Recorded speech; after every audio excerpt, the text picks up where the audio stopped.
Continuamos con la profundización de los textos. Voy a volver a compartir pantalla.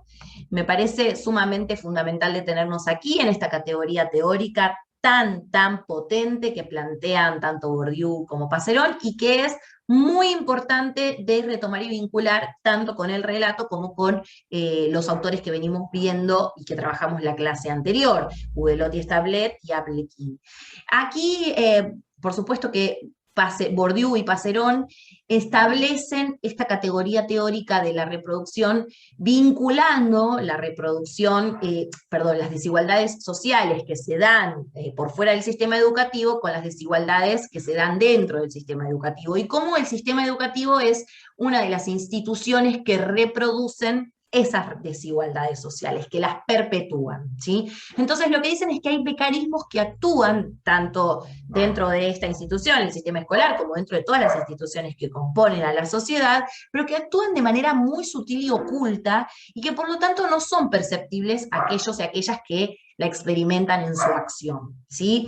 Esto creo que es muy fundamental vincularlo con el accionar de la docente de segundo grado cuando somete a votación, ¿no? Esto de sacar o quitar la X y agregar la O, ¿no? Ella está intentando y tiene una intencionalidad, pero por supuesto que no es perceptible ni visible en las niñas, ¿sí?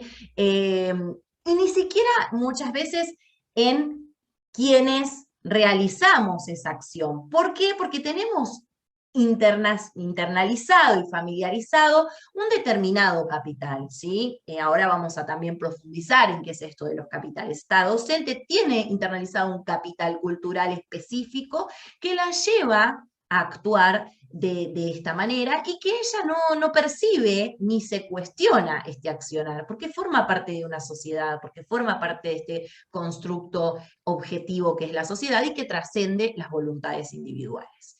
Entonces, la reproducción es el resultado de esta violencia simbólica, que por supuesto no tiene que ver con pegarle a un estudiante ni con ejercer una violencia física, sino que tiene que ver con estos mecanismos sutiles, ¿sí? Que ejerce de manera sistemática y duradera el sistema de enseñanza.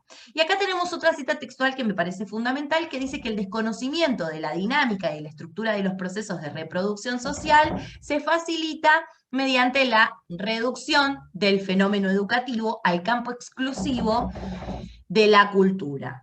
Por esta razón, la sociología de la educación asume su rol específico toda vez que se considera a sí misma como la ciencia de las relaciones entre la reproducción cultural y la reproducción social.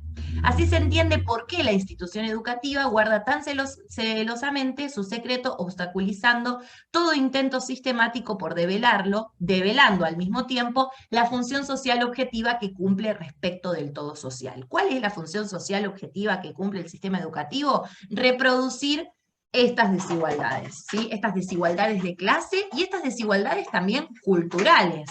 Porque acá lo que nos están diciendo ambos autores es que no solo son desigualdades sociales, sino que también son desigualdades en términos culturales. Porque lo que sostienen los autores también es que no todas las clases sociales poseen el mismo capital cultural, ¿sí? La misma posibilidad de acceso a, por ejemplo, ir a un cine, a ir a un teatro, a tener libros en su casa, ¿sí? Por supuesto que en las clases sociales bajas, en las clases sociales pobres, trabajadoras, no están las mismas posibilidades de les niñes que pertenecen a esas clases sociales a las niñas que pertenecen a las clases sociales medias o altas, de acceder a bienes culturales. Y esta diferenciación se reproduce dentro de la escuela, ¿sí? Entonces, por un lado, devela justamente la función social objetiva, que es reproducir las desigualdades, en términos sociales y en términos culturales también, por supuesto, y de acceso al conocimiento, ¿sí? Bien, esto de la reproducción, por supuesto que se establece muy fuertemente vinculado con lo que planteaban la clase pasada los autores que leímos, ¿sí? Bien, Avanzamos a la siguiente diapositiva y aquí tenemos otro término fundamental que es el de violencia simbólica, esto que mencionábamos antes, ¿no? Bueno, ¿cómo se llega a reproducir esas desigualdades tanto culturales como sociales dentro de la escuela? ¿Cómo se llega a perpetuar la desigualdad? Bueno, a través de lo que Bourdieu y Passerón plantean como violencia simbólica, que por supuesto que, como les dije antes, no es ir a pegarle a un estudiante, o los gritos, o cercenar su, no sé, su voz, sino que muchas veces son mecanismos muy, muy sutiles que tenemos internalizados y que no nos estamos dando cuenta de que ejercen violencia. Entonces aquí Bourdieu dice que no hay una sociología escolar, sino que las prácticas e instituciones escolares solo tienen sentido si se las examina en el interior del sistema total de las acciones pedagógicas como un sistema de violencia simbólica, el cual a su vez forma parte de un sistema total de dominación. ¿Sí? Estas prácticas pedagógicas, que muchas veces, como bien les digo, no analizamos, tienen que ver exclusivamente con el ejercicio de la violencia simbólica. Y esto se entiende en un total de dominación, ¿sí? O sea, claramente la función última o el objetivo último es arribar a la dominación, ¿sí? La autoridad pedagógica, AUP significa autoridad pedagógica, es así un poder de violencia simbólica en sí mismo, ¿sí? Es decir, que es un poder arbitrario de imposición o coacción psicológica, diría Max Weber, que se ignora como tal y se manifiesta bajo la forma de un derecho de imposición legítima que impone significaciones y las impone como legítimas, ¿sí? ¿Qué esto cómo lo podemos relacionar? Exactamente como lo leíamos en el relato. ¿Qué hace la docente? Impone, ¿sí? Porque ella está sometiendo a una votación que parecería ser un acto totalmente democrático, pero les está dejando a las niñas por fuera de una explicación que es sumamente necesaria. No les está invitando a reflexionar. Les está preguntando si algo está bien o mal en términos de lo que ellas ya saben, ¿sí? Pero no les está invitando a una reflexión profunda. Entonces ahí está ejerciendo una autoridad pedagógica a través de la violencia simbólica, que no tiene que ver con que los haya tratado mal, con que les haya gritado, o con que los haya castigado, ni menos que menos ejercido una violencia física, pero sí tiene que ver con la modalidad que ella adoptó, ocultando algún tipo de información o de conocimiento, o induciéndolas al debate propio que hay por detrás de qué significa el lenguaje inclusivo, ¿sí?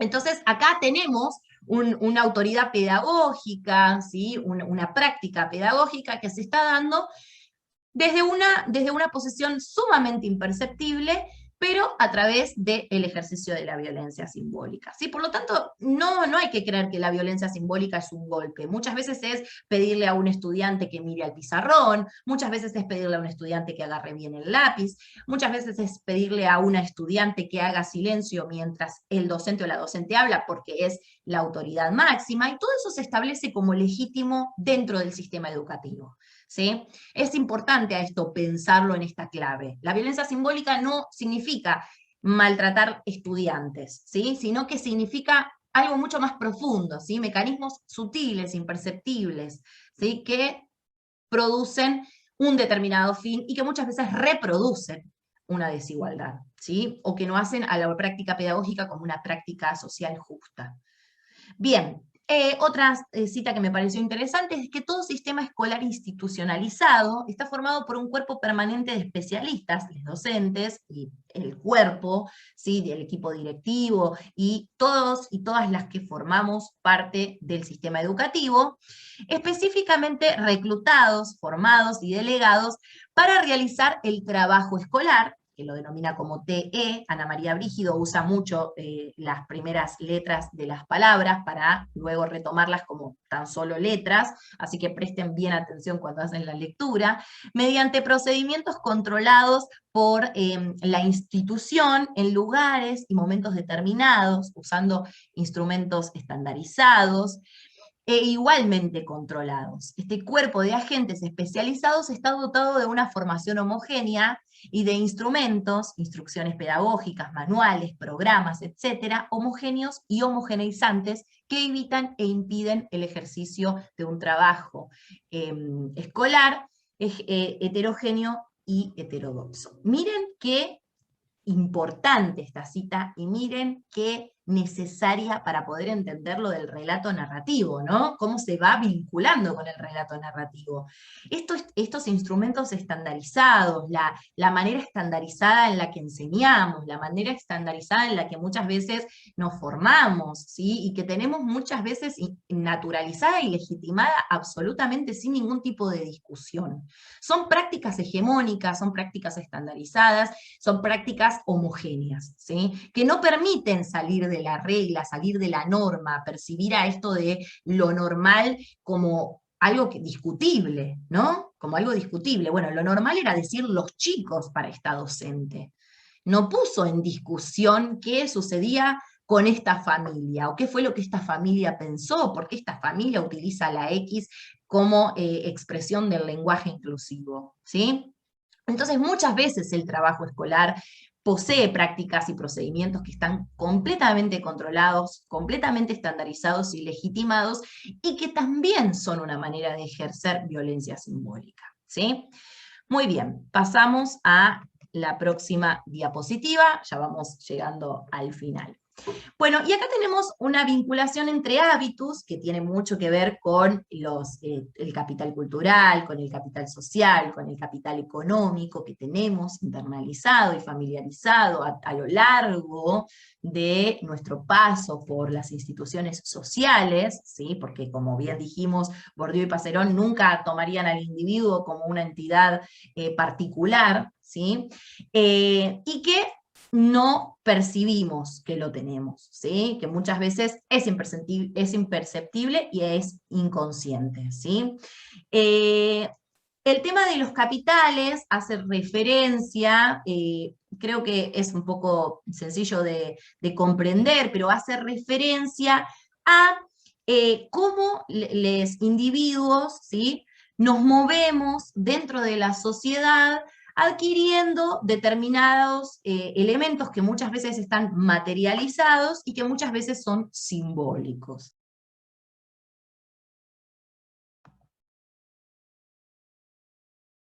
Bien, como decía, estos capitales, que pueden ser en términos económicos, culturales, sociales, pueden ser incorporados en títulos, ¿sí? Hacen y conforman también al hábitus, ¿sí? Los capitales son elementos simbólicos o materiales, como bien ya dije, que tienen que ver, ¿sí? Con el paso del individuo por la sociedad, y que tienen que ver justamente con cómo nos constituimos como sujetos y sujetas, ¿sí? Y que por supuesto van a estar interrelacionados con la clase social a la que pertenezcamos, ¿sí? Por supuesto que no va a ser el mismo capital cultural para las clases sociales altas que para las clases sociales bajas. De hecho, esto es en lo que teorizan Bourdieu y Passerón a lo largo de la reproducción, que es uno de sus escritos, y a lo largo también de los herederos, ¿sí? Que van a ser textos en los que vamos a profundizar la clase que viene. Por lo tanto, acá en esta última diapositiva, estas categorías teóricas me parecen también potentes y sumamente fundamentales para comprender la teorización entera de Bourdieu y Passerón, tienen que ver con el trabajo pedagógico y el hábitus. El hábitus es un sistema de disposiciones, dice Bourdieu, es el término de disposición que particularmente está apropiado para expresar el contenido del concepto de hábitus, ya que en efecto expresa en primer lugar el resultado de una acción organizadora, por lo que se posee un sentido próximo al término estructura, y designa además una manera de ser, un estado habitual, en particular del cuerpo, y una predisposición, una tendencia, o una propensión, o una inclinación, ¿sí?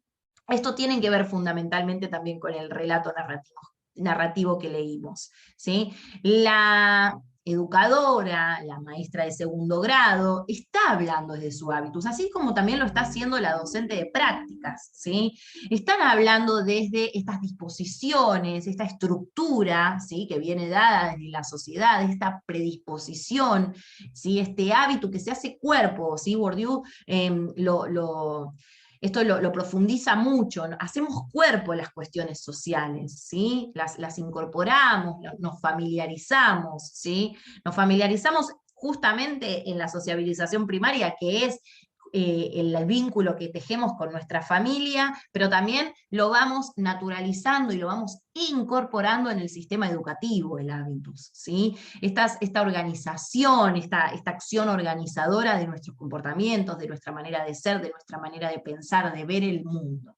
¿Sí? El hábitus como sistema de disposiciones permite reflexionar tanto la interiorización de la exterioridad, en la medida en que es el producto de los condicionamientos objetivos, que los condicionamientos objetivos recuerden que los da la sociedad a la que pertenecemos, porque no somos individuos que actuamos individualmente, ¿sí? Justamente no somos individuos, sino que somos agentes, lo plantea en esos términos Bourdieu, somos subjetividades, ¿sí? Por otro lado, como la exteriorización de la interioridad en la medida en que organiza las prácticas y contribuye a la reproducción de las estructuras. Organiza nuestras prácticas individuales y también reproduce las estructuras que están en ese nivel objetivo. Y ese nivel objetivo para Bourdieu y Passerón es la sociedad en su conjunto, ¿sí? La sociedad en su conjunto tiene que ver con esta organización objetiva, ¿sí? Que nos trasciende, que va mucho más allá de nuestras voluntades individuales, ¿sí? O sea que contribuye a la reproducción de estas estructuras, ¿sí? El hábitus incorporado, que lo incorporamos justamente porque estamos atravesados por lo social, contribuye a seguir reproduciendo esta misma estructura, ¿sí? Por lo tanto, son predisposiciones que son duraderas, que son en el tiempo, pero que también funcionan como estructuras estructurantes. Forman parte de lo que la sociedad espera de cada uno de nosotros y de nosotras, ¿sí? No como individuos aislados, eso siempre tenerlo presente. Entonces, todo el trabajo que se realiza sobre el cuerpo del niño, con el objeto de cultivarlo e introducirlo a las formas, movimientos y maneras correctas, es decir, todo el trabajo de corrección y enderezamiento que se expresa en una variedad de órdenes de conducta, camina derecho, no tomes el lápiz con la mano izquierda, etc., trae aparejado el aprendizaje de las maneras, de los estilos, donde se expresa la sumisión al orden establecido. Por eso, si todas las sociedades, y cosa significativa, todas las instituciones totalitarias, como dice Goffman, que pretenden realizar un trabajo de deculturación y de reculturación, otorgan tal importancia a los detalles aparentemente más insignificantes de la presentación, del cuidado y de las maneras corporales y verbales. ¿Qué quiere decir esto? Que el sistema educativo en su conjunto colabora para, a través del trabajo pedagógico, ¿sí? A través de este trabajo pedagógico que hacen los docentes dentro del sistema educativo, colabora para que haya una manera de actuar legitimada que siga los cánones de los grupos hegemónicos, dominantes, y de la cultura hegemónica y dominante, necesaria para mantener esa estructura que se da dentro del capitalismo. ¿Sí? Que es el sistema político, económico y social en el cual está erigido y en el cual está pensado el sistema educativo en al menos la gran parte del mundo. ¿Sí? Esto es cuestionable, es debatible, o por supuesto es analizable y nos invita a la reflexión, ¿sí? Este hábitus desde el cual hablaba la docente de segundo grado, la profesora de prácticas, ¿sí? Este trabajo pedagógico que hizo la profesora de segundo grado al someter a votación a esa frase, nos tiene que poder, a esa frase, a esa palabra, a la utilización del lenguaje inclusivo, a esa X, ¿sí? Nos tiene que poder hacer reflexionar acerca también de nuestras propias prácticas y cómo todos nosotros, todas nosotras, estamos atravesados, ¿sí? Por ese nivel objetivo que es la sociedad. Y que estas prácticas no son conscientes, no se perciben fácilmente, y que debemos poder ir develando, con el tiempo, o sea, sacando el velo, aquellas cuestiones que tenemos naturalizadas y que legitimamos día tras día en nuestra práctica personal, en nuestra práctica como trabajadores y trabajadoras futuros trabajadores y trabajadoras de la educación, y en la transformación, y por supuesto a lo que me refiero es a aportar a la transformación del mundo y de las injusticias, ¿sí? Por eso es una práctica que deberíamos poder incorporar en nuestra tarea, ¿sí? Bueno, muy bien. Hasta aquí ha llegado el video de la clase de hoy. Nos vamos a encontrar en el sincrónico. Les voy a dejar el link de Meet, como todas las clases. Y también les dejo una tarea de producción que pueden hacer en parejas. La idea es que puedan ir recuperando estas categorías teóricas, vinculándolas con algunas escenas de la película Entre los muros, ¿sí? No es necesario que la observen toda, pero sí que presten atención a estas escenas. No tiene que ser un escrito largo, no más de 2000 palabras. Y bueno, poder pensar cómo analizar esa película con alguna de las categorías teóricas aquí vistas. Yo les dejo allí preguntas, y si ustedes necesitan también me pueden consultar en el foro de preguntas todo lo que necesiten para poder abordar, ¿sí? este análisis, que nos va a servir muchísimo para hacer una preparación de lo que busco que elaboren en el examen parcial. Nos vemos hoy a las 18. Muchas gracias por haber participado de esta clase.